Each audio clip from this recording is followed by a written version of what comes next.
Hello, welcome once again to Lehto's Law. I'm Steve Lehto. Today we're talking about machine guns and how you can get one.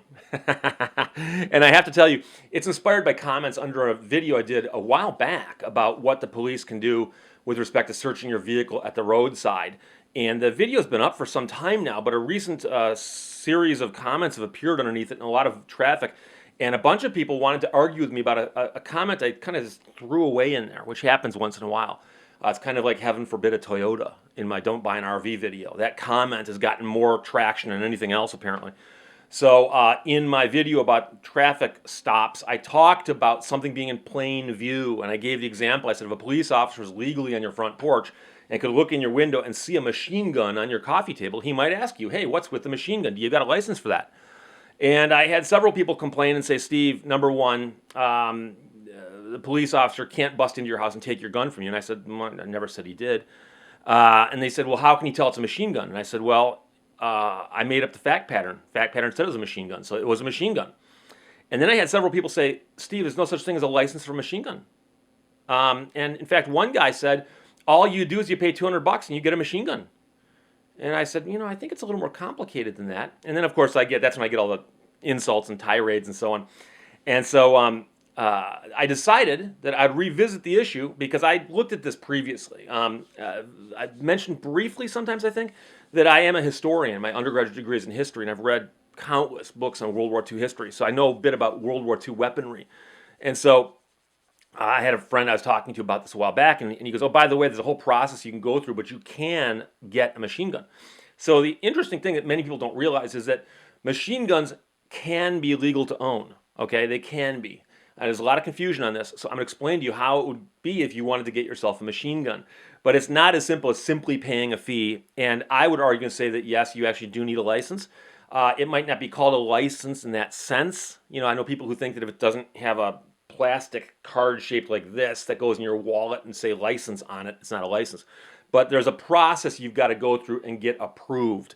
Whether you want to call that a licensing process or not, I don't care what you call it, but it looks like one to me. So here's what happens. First of all, understand, for those of you who don't know what a machine gun is, I'm going to use the definitions used by the feds, and that is that a gun where you pull the trigger one time and more than one bullet comes out, okay?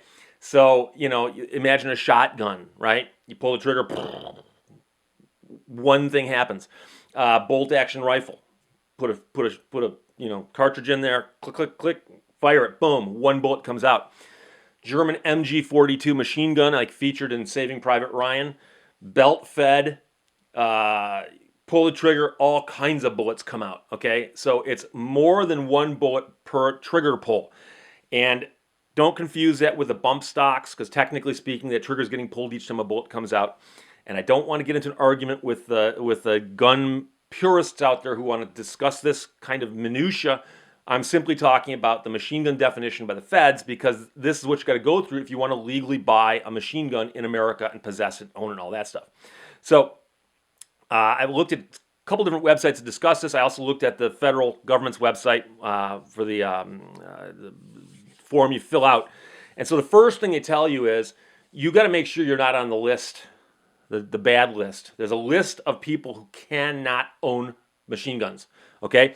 So, for instance, if you're a felon, you're a convicted felon, you can't get a machine gun. If you've ever been convicted of a crime punishable by more than a year in prison, you're not eligible to own a machine gun. If you're under indictment for such a crime, you haven't been convicted yet, but you're under indictment for such a crime. If you're a fugitive from the law, if you've been adjudicated mentally ill, and so on. And there's a whole list. I'm not going to go into all of them here, but it's a whole list of people who are excluded simply because of the fact that they've been deemed on this list, you can't have a machine gun. You can argue all you want about that. I'm not here to say whether it's right or wrong, but for instance, if you were, convicted of stalking somebody, you can't buy a machine gun. Maybe you should have thought of that before you stalked her. So you can't be a prohibited person. Number two, and this is one of those weird nuances that you only get from federal law. You can only buy or own a machine gun manufactured before 1986. You can't buy a modern machine gun, one that was, manufactured last year. It's got to be manufactured before 1986. And again, that just has to do with, I think, when the law was passed and they just said, okay, we're going to make a cutoff date. And so what happens as a result of that is there is a fixed number of machine guns in the world manufactured before 1986. And that pool is never going to get any larger. It's only going to get smaller if it does anything. And so you have to be buying the right kind of machine gun. And then also you have to be in a state that doesn't prohibit machine guns. And now I looked and tried to find a comprehensive list of which states do and which states don't, and I didn't actually find one. I'm sure one's out there. One of the problems with those kinds of lists is they can change from year to year. Some laws might get passed in one state and some laws might get repealed in another. And of course, none of this applies to law enforcement or government agencies. So obviously FBI or the ATF or, Border Patrol, if they want to get machine guns, they can probably just requisition them from the whoever gives them their office supplies. But I'm talking about individual people, you and I, people like us in America. So you should also know, just out of curiosity, that the same law regarding machine guns applies to silencers, short-barreled rifles, short-barreled shotguns or sawed-off shotguns, and some other oddball things like pen guns or cane guns. We've all seen those novelty things where it looks like a pen, but it can fire a bullet, or a cane gun. And so those kinds of things also fall under this statute in this process. So if you want to buy a pen gun legally and use it and possess it and all that, it's just as hard to do as if you want to get a machine gun. So I don't make up the laws. I just sit here and talk to you about them. So first of all, if you want to do this, you think, wait, I'm not on the prohibited person list. I think I can find one for sale that was manufactured before 1986, and it has not been outlawed in my state. I'm in. Sign me up. The first thing you do is fill out a form, and it's called the ATF Form 4. 4, as in the number 4. 1, 2, 3, 4. Okay, ATF Form 4. Just so you know, it's 12 pages long. Now, the 12 pages includes the instructions. And some of the pages appear to be duplicative, so I'm not going to get heavily into that. But I assure you, if you go on the internet and type in the phrase ATF Form 4, number 4, you will find a PDF, and it'll pop up, and it'll say a 12-page PDF, and you can look at all the forms, all the fields you've got to fill in. It's going to ask you questions, your name, address, phone number, but also questions about, have you been convicted of a felony? Have you, convicted of a crime punishable by more than a year in prison? Are you under indictment for such a crime? And it's going to have the whole list of things you got to go down. No, hopefully no. And if you make it to the bottom of that and you fill out the rest of the form, including, I believe they ask you which machine gun do you want to purchase. In other words, if you identified one already. And the interesting thing about this is that the federal government tracks machine gun ownership. So for a machine gun out there to be legally owned by somebody, they had to have done the same process that you're doing right now. So there's a form that someone else filled out to get that machine gun. So let's suppose that you go to a licensed gun dealer, and the guy says, I can get you a legal machine gun if you simply fill out the Form 4. Fill it out. And if you get approved, I can sell you this machine gun. And he shows you a machine gun. The form you fill out and send back to Washington actually says on it, what gun are you buying, and give us the information on it. And the information will include who owns it currently. Okay? So presumably the seller did all this previously. So this gun is in a registry somewhere. So if you're thinking about this, what happens is there's a registry in Washington, D.C., where they've got a list of every single legally owned machine gun in America, at least the ones that are owned by individuals. At least that's the thinking. And I realize the phrase government efficiency is an oxymoron. So it's possible that it's got gaps, holes, and other things in it, but that's the thinking, at least, okay? So you fill out ATF Form 4, as intrusive as it is, fill out all the information, fill in the machine gun you're buying, who you're buying it from, and all that. And then you pay $200. So remember that what sparked this entire discussion was the fact that one guy commented on a video of mine and said, Steve, all you got to do to get a machine gun is pay $200. Well, $200 and that form, and you have to obviously meet all the criteria or avoid qualifying as a prohibited person. You've got to find a gun you can buy from a willing seller who's also done these steps. Pay the $200. You have to supply them with your fingerprints. You have to supply them with a passport photo. And then you will get an answer in 9 to 12 months. Okay? So let's say a year. A year after you filed your ATF Form 4, you'll get the thumbs up or the thumbs down. And if it's a thumbs up, they're going to say, we've reviewed everything. You are not a prohibited person. This gun appears to qualify. And you are in a state that doesn't prohibit the ownership of this. Therefore, we are going to allow you to buy this gun and transfer ownership into yourself legally. Legally. Now, again, whether you call that a license, and I'm doing the air quotes on purpose, and I know it looks silly, but license, if you look the term license up in the dictionary or any law book, it's going to tell you that the license to do something is not actually the little card, the little piece of paper or whatever it is they give you that says that you can do something. People call it a driver's license, okay? But your ability to drive, your right to drive, or your privilege to drive, depending on how you want to look at it, is a legal concept.